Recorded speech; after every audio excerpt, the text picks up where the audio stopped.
Finally, a new video from Karsten. Hope he doesn't say anything stupid.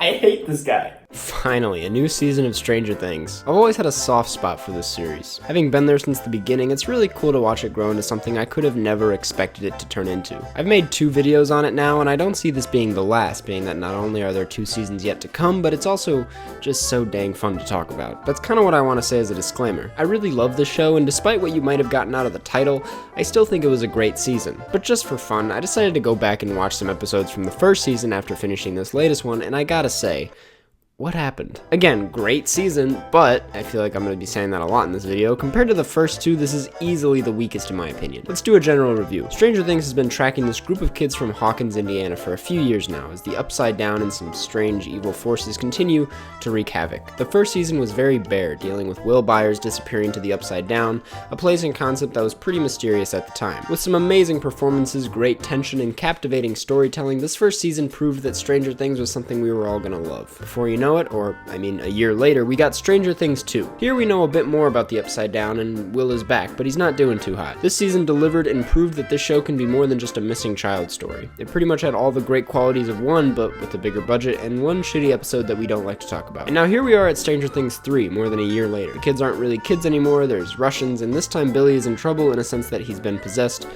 or something like that. Now, despite what I said earlier, this season is the best in a few ways. For one, we're not only dealing with more characters than ever, but every character feels significant and is handled really well. I got really big Infinity War and Endgame vibes from this because we're cutting back and forth between a bunch of groups of people who are all doing completely different things, and eventually they all come together. With the amount of weight this show had to carry, I think it did so really well. There was also a pretty big change, which is these kids being teenagers now. This could have been handled absolutely horribly, but they really avoided any awkward adults trying to write about puberty moments. And as for the technical aspects, it doesn't take much to realize this is easily the best looking season. Not only does the cinematography have more personality, it just looks nice. With colors shining in every shot and production design that is clearly the result of a bigger budget, you can't deny this season looks phenomenal. But like I said, there are some major issues, so let's get into them. In 1 and 2, Stranger Things always felt like a few steps ahead of me. I gotta say, I never really felt that in any way with this season. The plot was certainly mysterious and a little spooky, and the way everything came together was pretty cool, but I can't say I wasn't expecting any of it. With season 2, it was really anybody's game in terms of who was gonna die. They didn't build up anyone in particular. In fact, I wasn't thinking twice about Bob. And then they killed him off, and I was genuinely pretty shocked. It was one of the craziest moments of the entire series. With this one, I was kind of expecting something big to happen to Hopper. They were building his character up since the beginning, and it was clear he was acting his heart out in this season for a reason. As soon as we got to that last episode, while I was sad, I was kind of like, well, yeah. Here's how I'll put it. In the past seasons, it was never the question of will this happen or will it not. They lead us on with that question and then would introduce an entirely new idea that made us go, okay, yeah, sure. Whereas with this one, they gave the audience some possibilities and went from there. Like with Dustin and Susie, the question was, does she exist or does she not? They decided she does, and that was that. Why not get creative and have her play a bigger role in this? That'll probably happen in the future seasons, but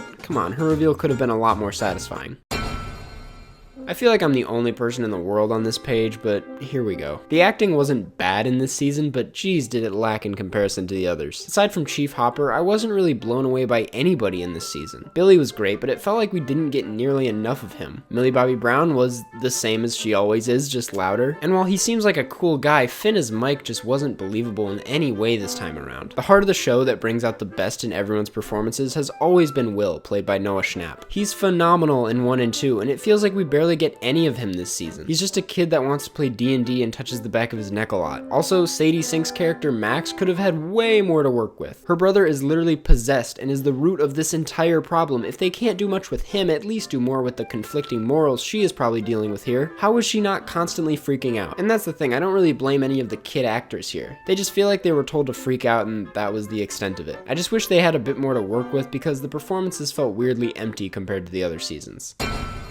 This is a bit vague and kind of ties into predictability, but it was evident there was not as much effort put into 3 compared to previous seasons. In the first season, they had everything to prove because it was everyone's introduction to the show. In the second, they had to prove the story could be more and people had a reason to stick around. And in 3, At this point, we're tuning into the season no matter what, so who cares? There was something about that first season that was so fine-tuned and treated so fragile that made it the perfect 8-episode story that it ended up being. Every scene and every minute had something significant to add to the story. With 3, it felt like everyone was on cruise control for the first 3 episodes or so. There's nothing wrong with that. Watching these characters and seeing a series of clues slowly get laid out is entertaining nonetheless, but what I love so much about the first season is that episode 1 and 3 are completely different and represent very specific times in the season, whereas you can take a scene from episode 1 and 3 from this latest season and they'd feel like they could belong in the same episode. I feel like that was kind of confusing, but you get the point. When season 1 ended, I was hyped for season 2.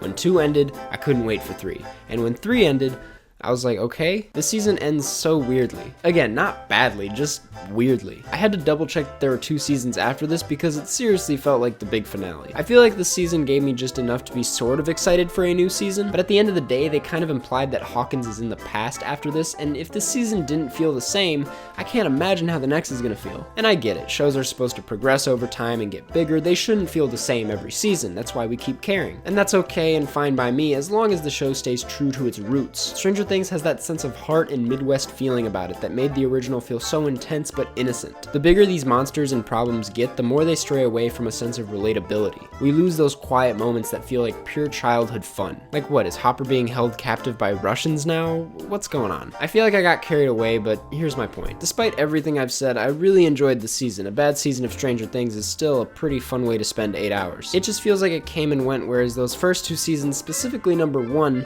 felt like such a specific time of my life. I can rewatch season 1 over and over again, and with this one, it's like, I don't know how much I'll be revisiting it. I love seeing the show progress and get crazier with each season, but I just hope the Duffer Brothers continue to, try? Anyways, I hope you guys enjoyed the video. Thank you so much for watching, and I'll see you in the next one.